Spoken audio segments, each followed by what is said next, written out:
Here we are with the 2018 Honda Accord Sport 2-liter with the manual transmission. Thought I would get some sunset and nighttime driving in. Probably can't see it, but there's a rainbow right over there. So thought I would just get some different lighting for this video. Here are the full LED headlights. By full, I mean low beams, not the high beams. Those are halogens. But the running lights, the low beam lights, and the fog lights are all LEDs. I don't think I've shown YouTube the back seat of this car.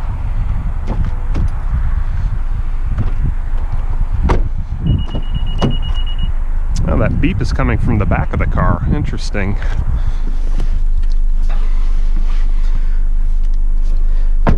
Okay, this back seat is probably one of the biggest, maybe not one of the biggest, but it is an important selling point of this car. As I've said, I'm 6'4". This is where I sit to drive. This seat is all the way back and all the way down. And I'm comfortable. You know, I could use, you know, a little bit more thigh support, but you know, that's a pretty normal complaint. There are air vents back here. You can open and close them.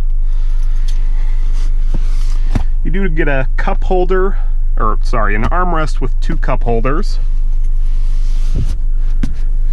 Let's go ahead and take a look in the trunk.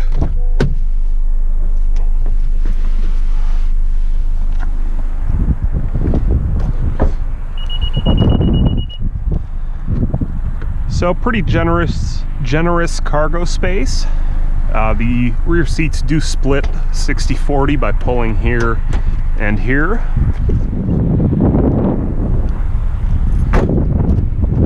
And then coming in on the passenger side, here's the folding seats.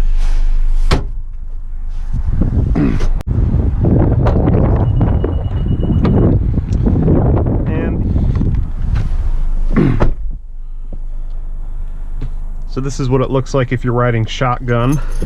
This is a manual front passenger seat. I believe the higher trims give you a power passenger seat.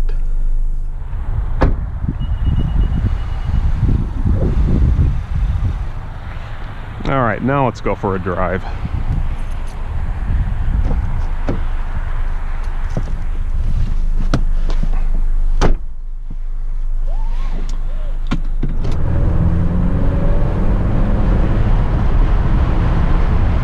Close the sunroof.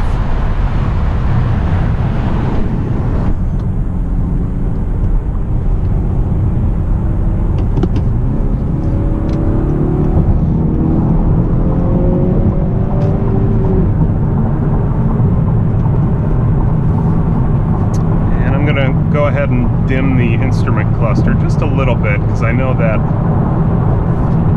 cameras typically don't like the bright light. And I'll go ahead and demonstrate all the Honda sensing features again. I have it on. I'm going to set the cruise control. Let's go a little lower than that. So the adaptive cruise control is on. If we push down here, this will turn on the road departure mitigation. And when you push this button, you can see that the lane markers show up here on the display.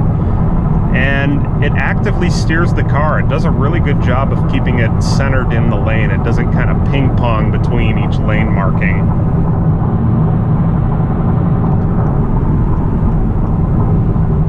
And of course, this has the when you tap the turn signal, you get 3 blinks. Now the other part is, I think I said this in another video, but we have adaptive cruise control with a manual transmission. So let's say if you go to downshift, let's say you need to pass somebody, it's really smooth. It's really well, adaptive. It lets you change gears without turning the system off, and it's pretty user-friendly again. So even if we were going to downshift, there's 5th, There's 4th. Go back into 6th. So when you push the clutch on, obviously it cuts the throttle, so you're not, you know, free revving when you are shifting gears. So it's a pretty intuitive system. Let's see. I'm going to take my hands off the wheel. I'm going to set the cruise control again. And yeah, as you can see, we're going around a curve, and now it says steering required. The system measures your steering inputs because the whole point of driver assistance technology is, well, keyword assistance. It's meant to help you. It's not meant for you to relinquish control to the vehicle. You know, the best driver for your car is you, not whatever systems are meant to help you, you know, if that makes any sense.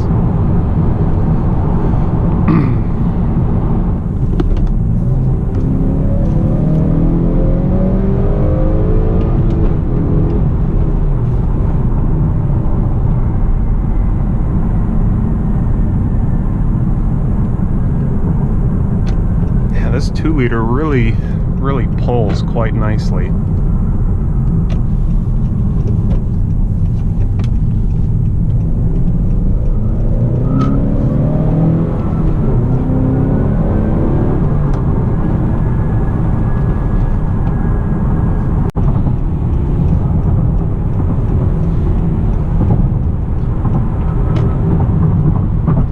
That was the blind spot monitor telling me somebody was coming because I had my turn signal on.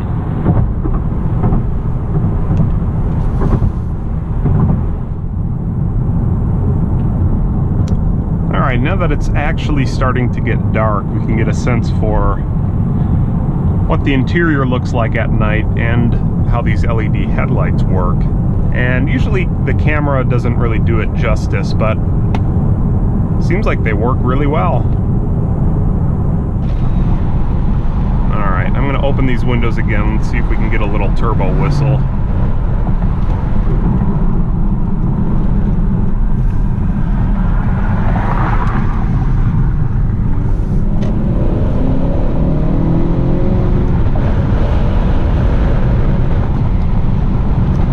Well, I could hear it there. I don't know if the camera could. Okay, so the high beam lights in this car are halogens. When I get an opportunity, I'll flip them on and see what they look like. About what I expected.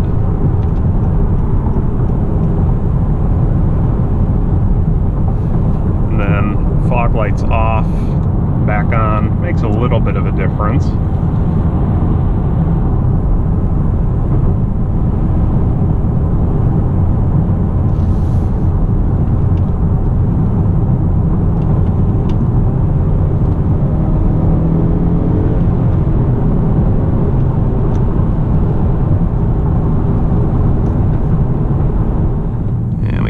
Some twisties here.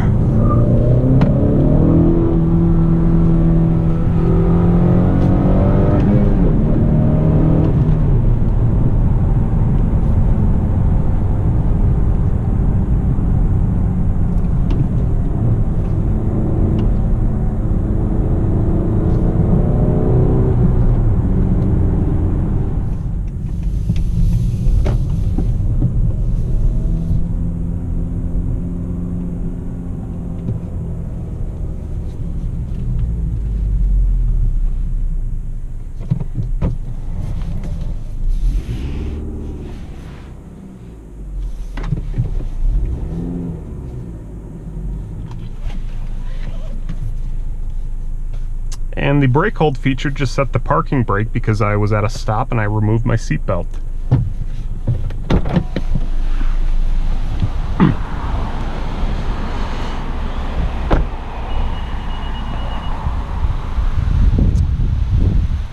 So there we have it.